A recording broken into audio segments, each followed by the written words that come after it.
La peste che il tribunale della sanità aveva temuto che potesse entrare con le bande alle manne nel milanese c'era entrata davvero, come è noto. Ed è noto parimente che non si fermò qui, ma invase e spopolò buona parte d'Italia. Delle molte relazioni contemporanee non c'è alcuna che basti da sé a darne un'idea un po' distinta e ordinata. In tutte poi regna una strana confusione di tempi e di cose e un continuo andare e venire come all'avventura, senza disegno generale, senza disegno né particolari. Paesi chiusi da cancelli alle entrature, altri quasi deserti, e gli abitanti scappati e attendati alla campagna o dispersi. E ci pareva tante creature selvatiche, dice il ministro della sanità, portando in mano chi l'erba menta, chi la ruta, chi il rosmarino e chi un'ampolla d'aceto. Si informarono del numero dei morti, era spaventevole. Visitarono infermi e cadaveri e per tutto trovarono le brutte e terribili marche della pestilenza.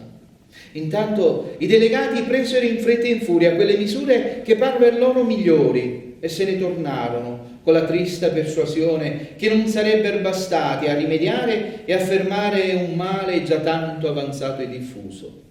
La peste era già entrata in Milano, prima nel borgo di Porto Orientale, poi in ogni quartiere della città, a farsi frequenti le malattie, le morti con accidenti strani di spasimi, di palpitazioni, di letargo, di delirio, con quelle insigne funeste, di lividi e di buboni.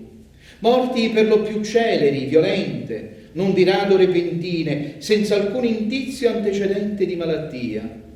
I medici opposti alle opinioni del contagio, non volendo ora confessare ciò che avevano deriso e dovendo pur dare un nome generico alla nuova malattia, divenuta troppo comune e troppo palese per andarne senza, trovarono quello di febbri maligne, di febbri pestilenti.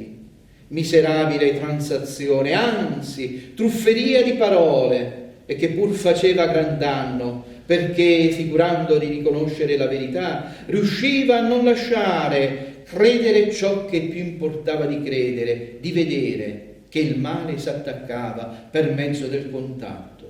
In principio dunque non peste, assolutamente no, per nessun conto, proibito anche proferire il vocabolo. Poi febbri pestilenziali, poi non vera peste, vale a dire peste sì, ma in un certo senso, non peste proprio, ma una cosa alla quale non si sa trovare un altro nome. Finalmente, peste senza dubbio e senza contrasto.